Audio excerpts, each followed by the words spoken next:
সুপ্রিয় দর্শক, আসসালামু আলাইকুম। আজকের পর্বে আমি আপনাদের সাথে খুবই সহজভাবে একটি স্পঞ্জ কেকের রেসিপি শেয়ার করব। আজকের এই ভ্যানিলা স্পঞ্জ কেকটি তৈরি করতে আমি এখানে কোনো তেল ব্যবহার করব না। স্পঞ্জ কেক বানাতে যে ডিমের ফোম তৈরি করতে হয় সেটা আমি ডাল ঘুটনি দিয়ে করব, আর এই কেকটি আমি চুলায় বেক করব। চেষ্টা করেছি খুবই সহজভাবে একটা কেকের রেসিপি আপনাদের সাথে শেয়ার করতে। আশা করছি আজকের এই রেসিপিটি আপনাদের সবার কাছে খুবই ভালো লাগবে। আমার আজকের এই রেসিপিটি আপনাদের কাছে ভালো লাগলে প্লিজ আমার চ্যানেলটি সাবস্ক্রাইব করে পাশে থাকা অল লেখা বাটনটাতে ক্লিক করে দিবেন। আর যারা এই ভিডিওটা ফেসবুক থেকে দেখছেন তারা আমার ফেসবুক পেজটিকে লাইক ও ফলো দিয়ে রাখবেন। চলুন তাহলে এবার মূল রেসিপিতে চলে যাই। এই কেকটি তৈরি করার জন্য প্রথমে আমি একটা স্ট্রেনারে নিয়ে নিব 1 কাপ পরিমাণ ময়দা। এরপর আমি এখানে নিয়ে নিব 1 চা চামচ পরিমাণ বেকিং পাউডার। এবার এই শুকনো উপকরণগুলো আমি খুব ভালোভাবে চেলে নিব। এরপর এই বাটিটা আমি এক সাইডে রেখে দিব। এবার একটা বাটিতে আমি 4টা ডিম ভেঙে নিয়েছি। আমি এখানে ডিমের কুসুম ও সাদা অংশ আলাদা করে নিয়েছি। খেয়াল রাখতে হবে ডিমের সাদা অংশের সাথে যেন সামান্য পরিমাণ কুসুমও না থাকে। আর এই ডিমগুলো কিন্তু নর্মাল তাপমাত্রায় থাকতে হবে। ফ্রিজে ডিম থাকলে 1 ঘন্টা আগে ডিমগুলো ফ্রিজ থেকে বের করে নিতে হবে। এবার একটা ডাল ঘুটনির সাহায্যে আমি এই ডিমের সাদা অংশটা খুব ভালোভাবে ঘুরতে থাকব। ডিমের কালারটা চেঞ্জ হয়ে যখন এরকম সাদাটে হয়ে যাবে তখন আমি এখানে চিনি অ্যাড করব। আমি এখানে 1/2 কাপ পরিমাণ চিনি নিয়েছি। আমি অল্প কিছুটা চিনি এখানে দিয়ে দিব এবং খুব ভালোভাবে এটা ঘুরতে থাকব। চিনিটা ভালোভাবে মিশে যাওয়ার পর আমি এখানে আবারও চিনি দিয়ে দিব। চিনিটা অবশ্যই খুব ভালোভাবে মিশিয়ে দিতে হবে। খেয়াল রাখবেন এখানে যেন কোনো চিনির দানা অবশিষ্ট না থাকে। কিছুটা চিনি দেওয়ার পর যখন দেখবেন সম্পূর্ণটা গলে গেছে তারপর এখানে আবারও চিনি অ্যাড করবেন। এভাবে আমি এখানে 4 থেকে 5 বারে অল্প অল্প করে চিনি অ্যাড করেছি। ভালোভাবে বিট করার পর দেখুন যখন এই ব্যাটারটা এরকম পর্যায়ে আসবে তখন বুঝবেন এটা হয়ে গেছে। এখন আমি এখানে দিয়ে দিব 1 চা চামচ পরিমাণ ভ্যানিলা এসেন্স। আপনাদের হাতের কাছে ভ্যানিলা এসেন্স না থাকলে এখানে 1 চা চামচ পরিমাণ লেবুর রসও দিয়ে দিতে পারেন।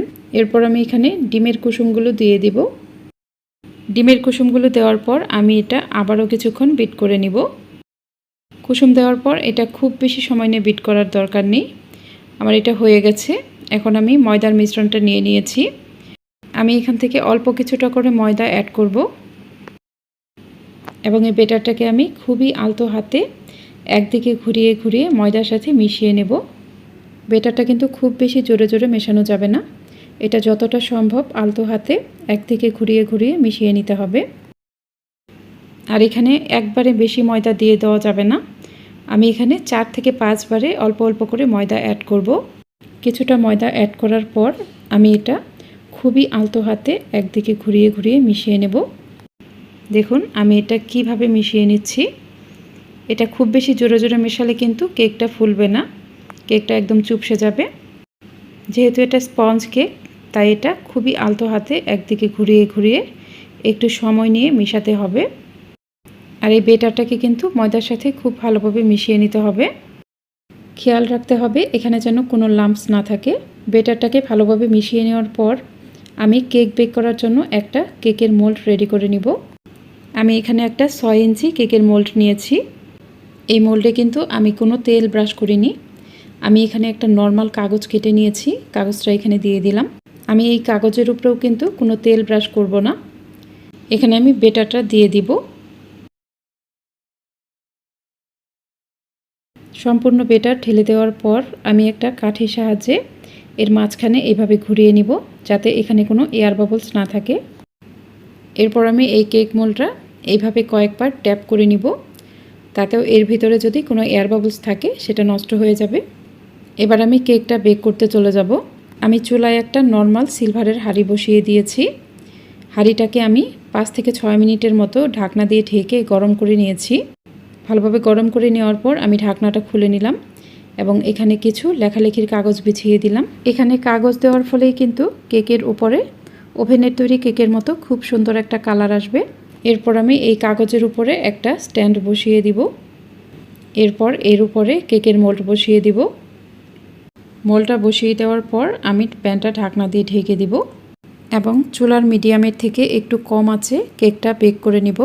কেকটা বেক করার সময় কিন্তু চুলার আঁচ একদম কম দেওয়া যাবে না, এটা মিডিয়ামের থেকে একটু কম থাকতে হবে। আর 40 থেকে 45 মিনিটের আগে একবারও ঢাকনা খুলবেন না। যখন দেখবেন আপনার পুরো বাসায় কেকের গন্ধে একদম মৌ মৌ করছে, তখন ঢাকনাটা খুলে নেবেন। আমি 50 মিনিট পর ঢাকনাটা খুলে নিলাম। দেখুন আমার কেকটা কিন্তু খুব সুন্দরভাবে হয়ে গেছে। এখন আমি একটা কাঠির সাহায্যে এটা চেক করে নিব।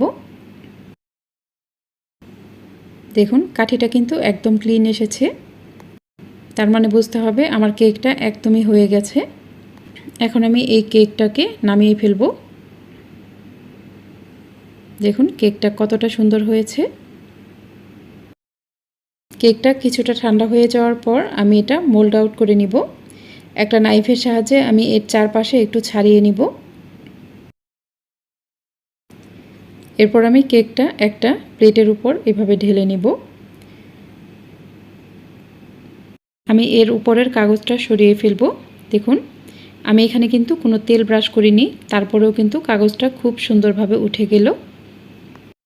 আর আপনারা নিশ্চয়ই খেয়াল করেছেন এই কেকের মাঝে কিন্তু আমি কোনো প্রকার তেলই ব্যবহার করিনি। আপনারা অবশ্যই এইভাবে একবার বাসায় ট্রাই করে দেখবেন। তেল ছাড়াও কিন্তু খুব সহজভাবে কেক তৈরি করা যায়। দেখুন কেকটা দেখেই কিন্তু মনে হচ্ছে এটা কতটা সুন্দর হয়েছে। এবার এই কেকটা আপনাদেরকে আমি কেটে দেখিয়ে দিচ্ছি।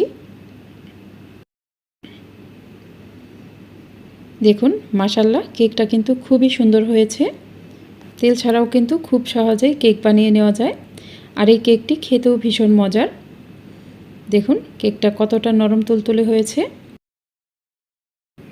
আপনারা আমার পুরো রেসিপি ফলো করে বাসায় একবার ট্রাই করবেন, দেখবেন বাসার ছোট বড় সবাই এই কেকটি খেতে ভীষণ পছন্দ করবে। আমি সম্পূর্ণ কেকই কেটে নিব। আমার বাসায় 2 জন ছোট সদস্য আছে এবং তারা খুব মজা করে কেকটা খেয়েছে। আর তারা কিন্তু খুব সুন্দর একটা রিভিউ দিয়েছে। দেখুন So yummy. Delicious. I love my cake. আশা করছি আমার আজকের এই রেসিপিটিও আপনাদের সবার কাছে খুবই ভালো লেগেছে। যদি ভালো লাগে তাহলে অবশ্যই আমার চ্যানেলটি সাবস্ক্রাইব করে পাশে থাকা অল লেখা বাটনটাতে ক্লিক করে দিবেন। আর যারা এই ভিডিওটা ফেসবুক থেকে দেখছেন তারা আমার ফেসবুক পেজটিকে লাইক ও ফলো দিয়ে রাখবেন। আজ এ পর্যন্তই, এরপর আবারও হাজির হব নতুন কোনো রেসিপি নিয়ে। সে পর্যন্ত সবাই অনেক বেশি ভালো থাকবেন। আল্লাহ হাফেজ।